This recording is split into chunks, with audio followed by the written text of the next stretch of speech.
Capítulo 19. Um meeting. No dia seguinte levantou-se o astro do dia um tanto tarde para corresponder à impaciência pública.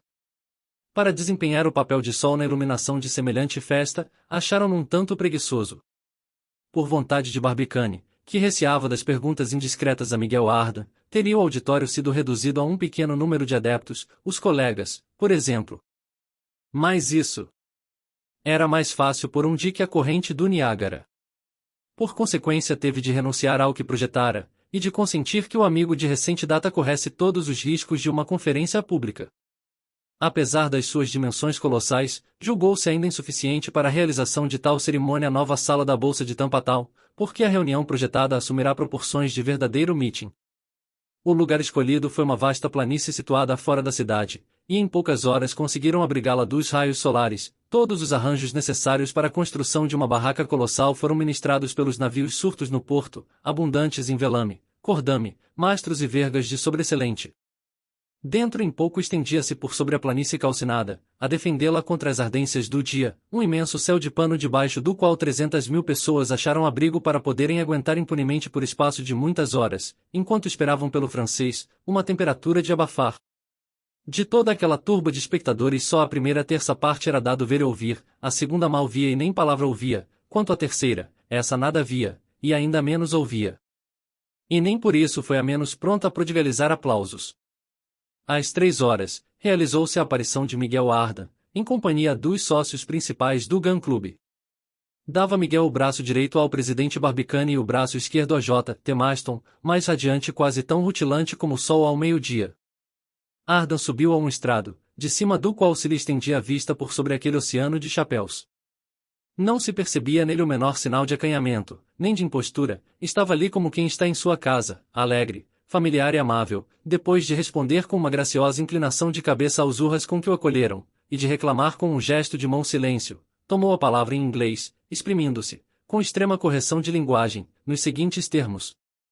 Meus senhores, apesar do grande calor que faz, tomarei a liberdade de abusar dos vossos momentos para dar algumas explicações acerca de projetos que, segundo parece, vos interessam. Não sou orador nem homem de ciência, e não contava falar em público, disse-me porém o meu amigo Barbicane que isso vos seria agradável, e tanto bastou para me decidir a esse sacrifício. Consequentemente, escutai-me com os vossos 600.000 ouvidos, e tende a bondade de desculpar os erros do autor. Mereceu grande apreço aos circunstantes aquele exórdio sem cerimônia, um imenso murmúrio de satisfação deu prova do contentamento da multidão. Meus senhores, prosseguiu Ardan, todos e quaisquer sinais de aprovação ou desaprovação são permitidos. E isto posto, começarei. Em primeiro lugar, não deveis esquecer que estáis tratando com um ignorante, e tão longe vai sua ignorância, que até as dificuldades ignora. Pareceu-lhe portanto coisa simples, natural e fácil tomar passagem dentro de um projétil, e partir para a Lua. Era a viagem que mais tarde ou mais cedo se havia de vir a fazer, e pelo que diz respeito ao modo de locomoção adotado, esse não era mais do que simples consequência da lei do progresso. O homem começou por viajar com as mãos pelo chão, depois, um belo dia, só nos 2 pés, depois numa carroça, depois em caleça, depois em carroção, depois em diligência, depois em caminho de ferro, pois bem. O projétil é a viatura do futuro, que, a falar a verdade, os planetas não são senão outros tantos projéteis, simples balas de canhão arremessadas pela mão do Criador. Mas voltemos ao nosso veículo. Algum de vós, senhores, poderá ter pensado que a velocidade que tem de imprimir-se-lhe é excessiva, pois não é assim, todos os astros têm superior rapidez, e a própria Terra, em seu movimento de translação em volta do Sol, nos leva consigo com triplicada velocidade. Vou apresentar-vos alguns exemplos, e pedirei permissão para me exprimir contando por léguas, porque não estou muito familiarizado com as medidas americanas e tenho receio de me embaralhar nos cálculos. Ninguém opôs dificuldades à concessão pedida, que pareceu perfeitamente razoável, e o orador continuou o discurso. Eis aqui, senhores, a velocidade dos diferentes planetas.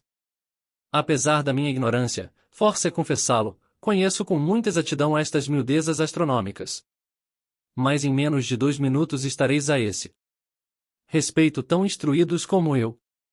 Sabei, pois, que Neptuno anda 5.000 léguas por hora, Urano, 7.000, Saturno, 8.858, Júpiter, 11.675, Marte, 22.011, a Terra, 27.500, Vênus, 32.190, Mercúrio, 52.520, certos cometas, 1.400.000 léguas no periélio.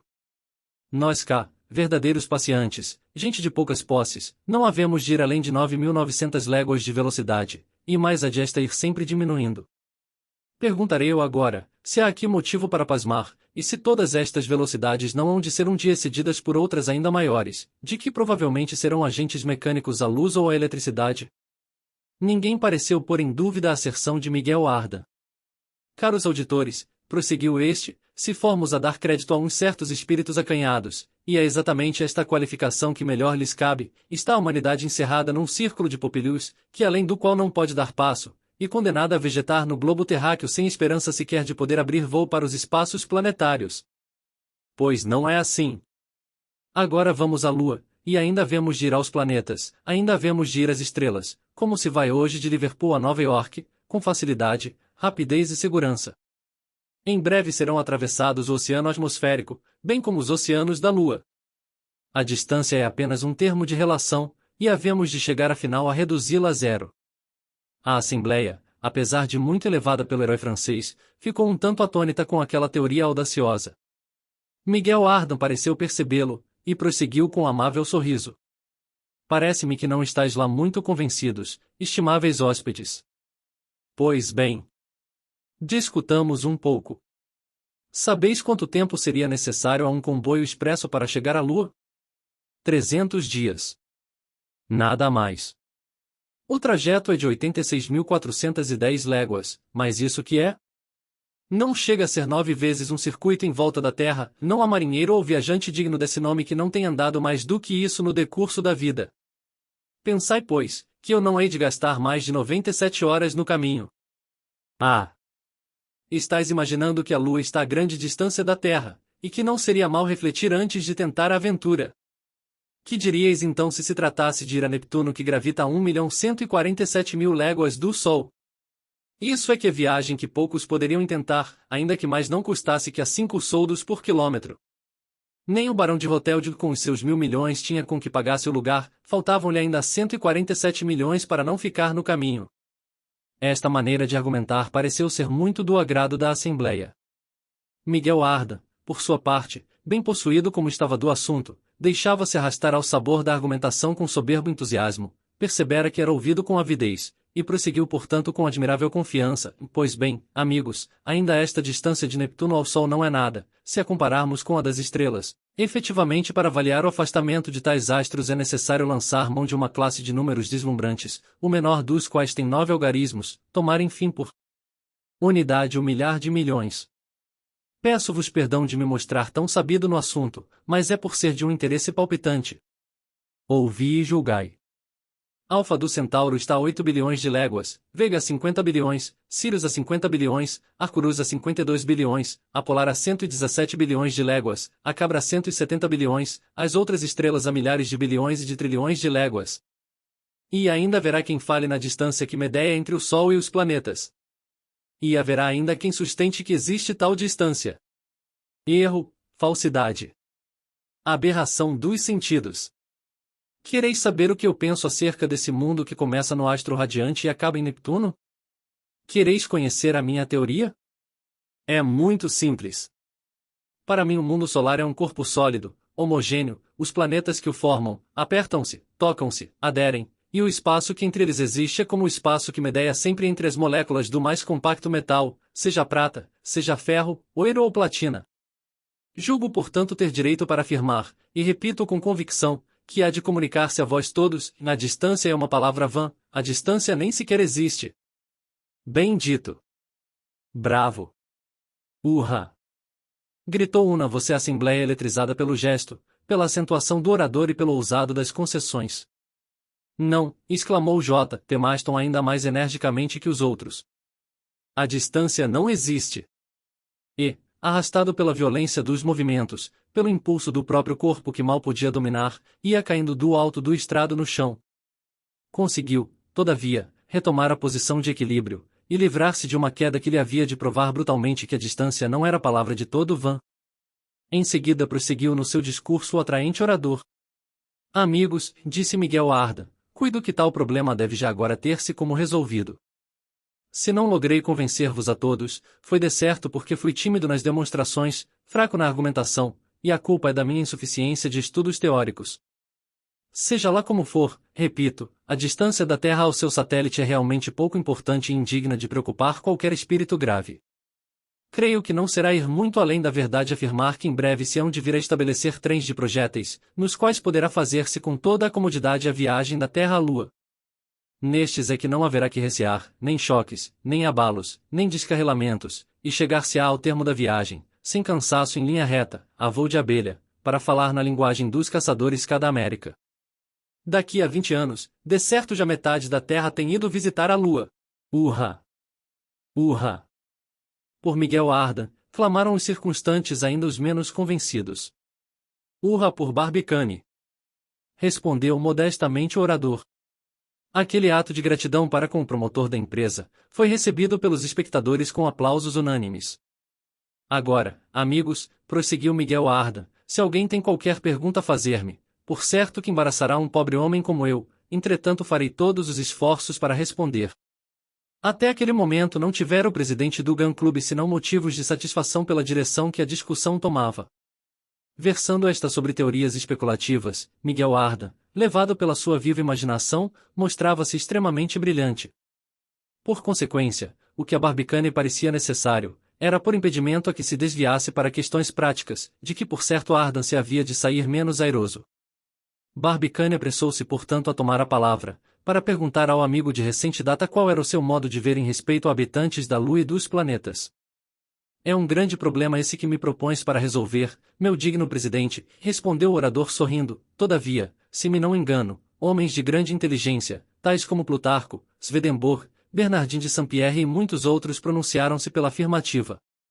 Olhando a questão pelo lado da filosofia natural, sou levado a pensar em harmonia com a opinião deles, a mim próprio digo que coisa alguma inútil existe no mundo, e respondendo à tua pergunta, com outra pergunta, afirmarei que se os mundos são habitáveis, é porque são habitados, porque o foram, ou porque ainda o hão de ser.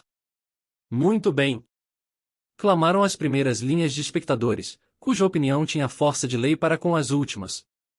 Com mais lógica e a propósito é que não há responder, disse o presidente do Gun Club. A minha pergunta transforma-se portanto na seguinte: serão porventura os mundos habitáveis? Pela minha parte parece-me que o são. E eu cá por mim, estou seguro disso, respondeu Miguel Ardan. Todavia, replicou um dos circunstantes, argumentos a que vão de encontro à teoria da habitabilidade dos mundos. Para que estes pudessem ser habitáveis, era evidentemente necessário que, na maior parte deles, fossem modificados os princípios da vida. Nestes termos, e não me referindo já senão a planetas, nuns deles seria o homem queimado e noutros gelado, segundo a respectiva distância solar. Sinto, respondeu Miguel Ardan, não conhecer pessoalmente o meu honrado contraditor. A objeção que apresenta tem seu valor, mas creio que pode ser combatida com bom êxito, assim como todas as que se opõem à habitabilidade dos mundos. Se eu for um físico, havia de dizer-lhe que, se há menos calórico em movimento nos planetas próximos do Sol, e pelo contrário mais, nos planetas mais afastados, esse mesmo fenômeno é bastante para equilibrar o calor e tornar a temperatura de todos os mundos suportável para seres organizados como nós outros. Se fora naturalista havia de repetir-lhe, depois de o terem dito muitos sábios ilustres, que a natureza mesmo cá na Terra nos fornece exemplos de animais que vivem em condições bem diversas de habitabilidade, que os peixes respiram num ambiente que é mortal para os outros animais, que os anfíbios têm uma existência dupla bastante difícil de explicar, que há certos habitantes dos mares que se mantêm nas camadas de grande profundidade, onde aguentam, sem serem esmagados, pressões de 50 ou 60 atmosferas, que há diversos insetos aquáticos insensíveis à ação da temperatura, que se encontram tanto nas nascentes de água a ferver como nos planos gelados do Oceano Polar, e finalmente que é força reconhecer na natureza uma diversidade de meios de ação por vezes incompreensível, mas que nem por isso é menos real, e que chega até à onipotência. Se eu fora químico, havia de dizer-lhe que os aerólitos, corpos evidentemente formados fora do mundo terrestre, têm revelado pela análise vestígios indiscutíveis de carbono, e que esta substância só tem origem nos seres organizados, e que, em virtude das experiências de Reichenbach, deve necessariamente ter estado animalizada. Enfim, se fora teólogo, dir-lhe-ia que, segundo S. Paulo, parece que a redenção divina se aplicara, não somente à Terra, mas a todos os mundos celestes. Mas não sou teólogo, nem químico, nem naturalista, nem físico. E, portanto, na minha perfeita ignorância das grandes leis que regem o universo, limitar-me-ei a responder. Não sei se os mundos são ou não habitados, e por isso mesmo que não sei, vou lá ver. Se o adversário de Miguel se abalançou ou não a apresentar outros argumentos é que nós não podemos dizer, porque os gritos frenéticos da multidão tornaram-se então capazes de impedir que qualquer opinião fosse sequer ouvida. Logo que se restabeleceu o silêncio, ainda nos mais afastados grupos, o triunfante orador terminou, contentando-se em acrescentar as seguintes considerações. Bem deveis pensar, estimáveis Yankees, que apenas toquei de leve tão momentosa questão, e eu não vim aqui para fazer um curso público e defender teses acerca de tão vasto assunto. Há ainda uma coleção completa de argumentos de natureza inteiramente diferente a favor da habitabilidade dos mundos. Pô-los-ei de parte. Dê-me entretanto licença que insista acerca de um único ponto. Aqueles que sustentam que os planetas não são habitados, deve responder-se, pode ser que tenhais razão, se é que está demonstrado que a Terra é o melhor dos mundos possíveis, mas isso é que não é assim, apesar do que Voltaire disse a tal respeito. A Terra tem um só satélite, enquanto Júpiter, Urano, Saturno e Neptuno têm muitos ao seu serviço, vantagem que não é para desdenhar. Mas o que, mais que tudo, torna o nosso globo pouco confortável, é a inclinação do eixo sobre a órbita. Desta vem a desigualdade dos dias e das noites, desta a incomoda diversidade das estações.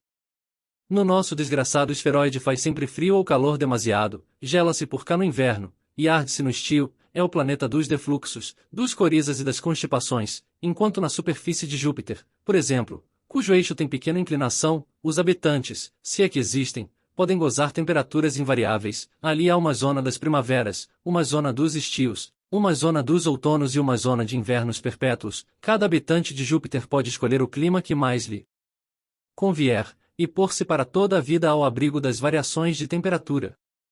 Haveis, portanto, de conceder-me sem dificuldade a superioridade de Júpiter em relação ao nosso planeta, sem falar já das revoluções anuas daquele astro, que duram cada uma 12 anos dos nossos.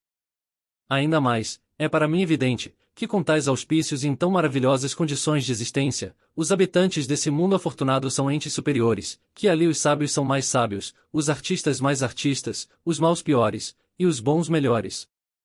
Ai! E que nos falta a nós, pobre esferoide, para chegar a tal perfeição? Bem pouca coisa. Um eixo de rotação, com menos inclinação sobre o plano da órbita. Pois bem, clamou uma voz impetuosa. Unamos os nossos esforços, inventemos máquinas e endireitemos o eixo da Terra. Rebentou ao ouvir-se tal proposta uma trovoada de aplausos, o autor da proposta fora, e nem outro podia ser, J. T. Maston. É provável que o fogoso secretário se deixasse arrastar a aventar tão ousada ideia pelos seus instintos de engenheiro. Força dizê-lo, porém, porque é a verdade, muitos o aplaudiram com entusiasmo, e por certo se tivessem o ponto de apoio que Arquimedes reclamava, os americanos teriam construído uma alavanca capaz de levantar o mundo e de endireitar-lhe o eixo. Mas o que lhes faltava, àqueles temerários construtores, era exatamente o ponto de apoio. Entretanto aquela ideia, eminentemente prática, teve um êxito enorme, suspendeu-se a discussão por um bom quarto de hora, e por muito tempo ainda, se falou nos Estados Unidos da América da proposta formulada, com tanta energia pelo secretário perpétuo do Gun Club.